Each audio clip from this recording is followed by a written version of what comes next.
We're going to invite our dear brother speaker of the Lutheran Hour to come back, and you got about 20 minutes. You take 20 minutes because they've given me 10 minutes to pray for lunch. I need about 45 seconds. I can do it quick because we don't want to rush any of this. We want you to come and receive the kind of things you just heard and to be able to take ideas home with you. Will it work in your context? I don't know, but maybe it sparks something else that you might be able to do in your setting. So Dr. Zeigler, come on up and give us an update on what's going on with Lutheran Hour Ministries.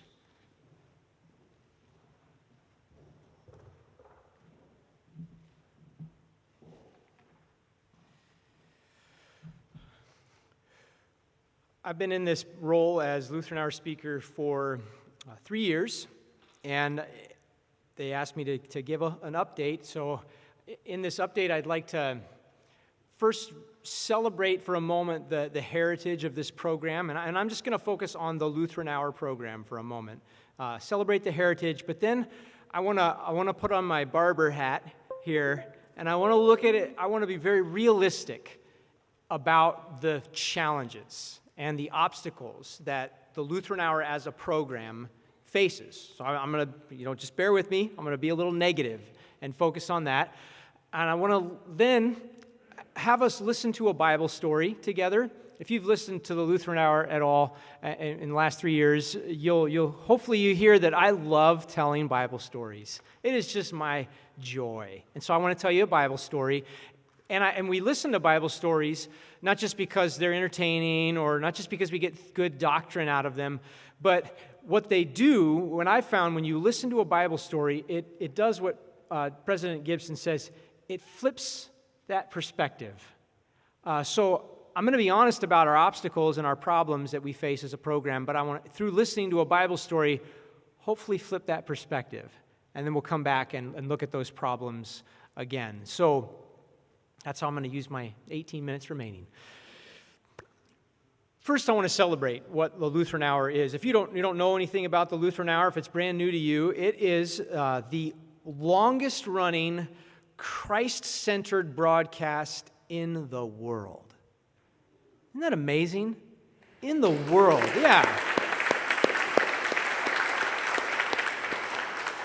Walter A. Maier, very first speaker of the Lutheran Hour, visionary man, got into this new technology of radio when it was just beginning and did incredible things. There are people, I read a PhD dissertation from Notre Dame and focusing on Walter A. Maier and what he accomplished through the Lutheran Hour. They estimated at the height 25 million people were listening. They would bounce the radio signal and they would record it live and bounce it all over the world. 25 million listeners was the estimate at its height. It is a great heritage, and I am the 10th speaker of the Lutheran Hour, and I get to hold this baton for however long the Lord pleases for me to run with it. As I look at the racetrack ahead of me, though, we've got big challenges. I might even say giant challenges. And three categories that I'll think through them with you. First is the challenge with the messenger. Then there's the challenge of the medium, and then there's the challenge of money. All right? Let me talk briefly about each one of those. There's the challenge of the messenger. I am a poor, sinful being. And much of what the Lutheran Hour rides on is the personality of the speaker. And I am no Walter A. Maier. I am no Oswald Hoffman. And so that's part of the challenge is it's just me. I'm called to be that voice, and I can only do that as what the Lord has given me to do. But it's really deeper than that. It's not just that I'm a limited, sinful human being. There's a deeper problem with the messenger. In this research with Barna that we did, we asked non-Christians, who would you want to talk about spiritual things with? If you were able to talk about spiritual things, who would you want to talk with? Less than 1 in 10 said that they would want to talk with a religious professional. That's the deeper problem with the messenger. It's not just that I'm a limited sinful being, is that I'm paid to talk about my faith. And especially younger generations, they don't really want to hear from me. Big challenge, giant challenge. Second challenge is the medium. Newsflash, not a lot of people listen to the radio anymore. Our estimated audience is about 2% of what Walter A. Myers was. We've done new research with a group that does radio statistics, and we're learning that it takes more wattage to reach fewer people. Less people listen to the radio. And although we were very visionary in the 1920s and 1930s with radio, we weren't quite so visionary with the internet. And now we're trying to get into the internet, and tell you what, the internet, you know this, it's a noisy place. It's a busy place. It's hard to get your voice heard on the internet. So the medium, big challenge. Messenger, medium, and then money. You know the age of our average Lutheran Hour Ministries donor? It's about the same as the average donor in the LCMS, about 76 years old. It's the average age of our donors. So that raises big, giant questions about how to fund this ministry in the future. So I just want to put those big problems, giant problems out before you, and let them sit as we listen to a Bible story. And hopefully this Bible story will help us come back to those obstacles with a different perspective, okay? You know this Bible story. You've heard it before, but I don't know if you've heard it for a while just as a story told. You've heard it as a story summarized, but just spend about 10 minutes with me and let me bring this story to life for you, all right? It's about a giant. Now the Philistines assembled their armies and encamped. And Saul and the men of Israel assembled and encamped near the valley of Elah. And they drew up their battle line to face the Philistines. And the Philistine army stood on the hill on the one side, and Israel stood on the hill on the other side, with the valley between them. And then came forth from the camp of the Philistine a champion named Goliath from Gath. He was 9 feet tall. He wore a bronze helmet on his head and a coat of chainmail armor, and the weight of the coat was over 100 pounds of bronze. He had a bronze javelin on his back and bronze armor on his legs, and his shield bearer went before him. And he stood and he shouted at the ranks of Israel.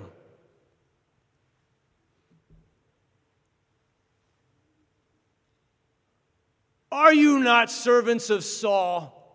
Am I not a Philistine? Why have you come out for battle?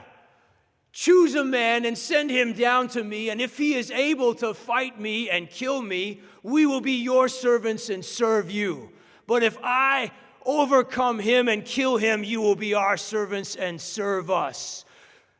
You choose a man, and we will fight each other. I defy the armies of Israel this day.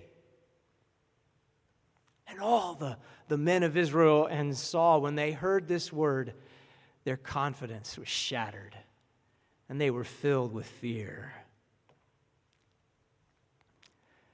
Now, David was the son of a man from Bethlehem in the land of Judah. Jesse was his name. And Jesse, in the days of Saul, he was very old. He had 8 sons. The oldest 3 sons had followed Saul into battle, and David was the youngest. And he was going back and forth between Saul and tending his father's sheep in Bethlehem. And his father, Jesse, said to him, take this ephah of roasted grain and these 10 loaves of bread and go to your brothers and bring back some assurance from them. See how they're doing. So David, very early in the morning, he got up and he gathered his supplies and he set out. And he put the supplies in charge with the keeper of the supplies, and then he ran to his brothers and greeted them and talked to them. And while he was talking with them, the champion, Goliath, came out and he spoke, saying the same words. And David heard. And the men of Israel began to say, "Have you seen this man who comes out?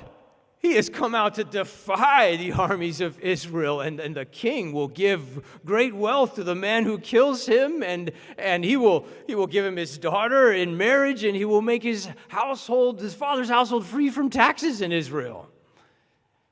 And David said, "What?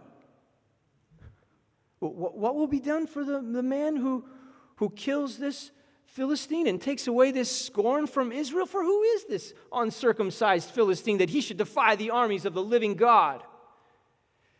Now Eliab, David's oldest brother, heard him talking with the men, and he came and said to him,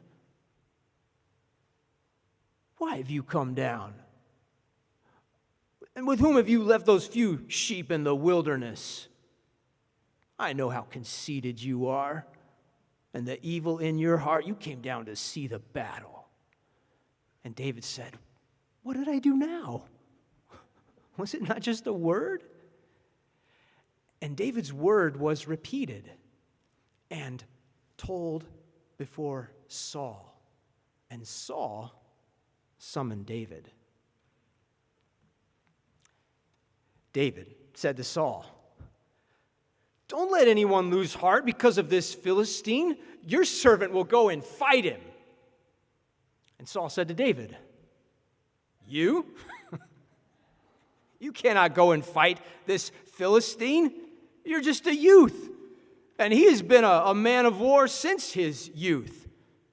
And David said, "Your servant has been keeping his father's sheep, and whenever a lion or a bear came to take a lamb from the flock, I would follow him, and I would strike him down and rescue the lamb out of its mouth. Your servant has struck down both lions and bears, and this uncircumcised Philistine, he will be like one of them, because he has defied the armies of the living God, the Lord who rescued me from the paw of the lion and the paw of the bear. He will deliver me from the hand of this uncircumcised Philistine." And Saul said to him, "Go, and the Lord be with you." So Saul tried to clothe David in his own armor. And he put a bronze helmet on his head and a coat of chainmail armor, and David strapped the sword over the armor, and he tried walking around in them, but he had not tested them. And so he took them off because he had not tested them. He said, "I cannot go in these." Then he took his staff and he chose 5 stones from the riverbed, and he put them in his shepherd's pouch. And he went out to face the Philistine. And when the Philistine saw David, he said, "Am I a dog that you've come out against me with sticks?" And he defied David. He cursed David by his gods. He said, "Come to me, and I will give your flesh to the birds of the air and the beasts of the field."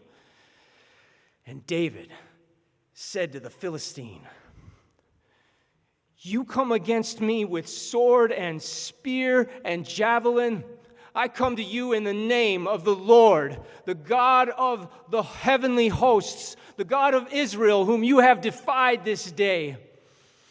The Lord will give you into my hand, and I will strike you down and cut off your head, and I will give the corpses of the Philistine army to the birds of the heavens and the beasts of the earth, so that all the earth will know that there is a God in Israel, and that all those gathered here would know that it is not by sword or spear that the Lord saves, because the battle belongs to the Lord, and he has given you all into our hands. And it happened. The Philistine came forward, walking, drawing near to meet David, and David ran quickly toward the battle line to meet him, and he took out a stone from his pouch, and he slung it and struck the Philistine in his forehead, and the stone sank into his forehead, and he fell with his face to the ground. And David came and stood over him, and he drew out his sword from its sheath, and he killed him and cut off his head with it. And when the Philistines saw that their champion was dead, they fled. And the men of Israel and the men of Judah rose up with a shout and pursued the Philistines as far as Gath. The word of the Lord is powerful. Amen?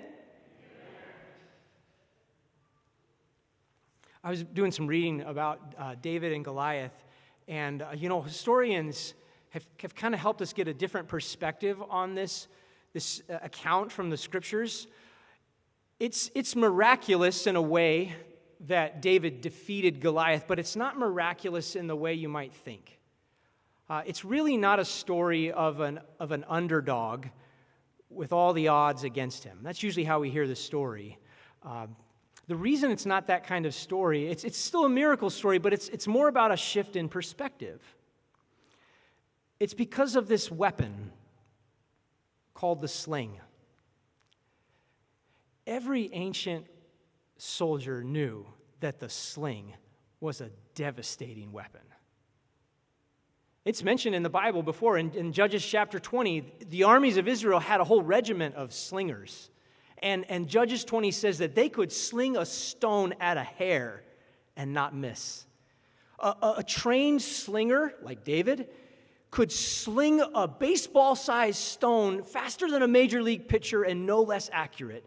A slinger could kill a well-armed soldier like Goliath from a football field away. It's not that kind of miracle story. It's not an underdog story. It's about a change in perspective. Because Goliath and everyone out there thought it was going to be a hand-to-hand combat. It was going to be a combat in close quarters between infantrymen, and that's what Goliath expected. That's what everybody expected. But the Lord gave David a different perspective.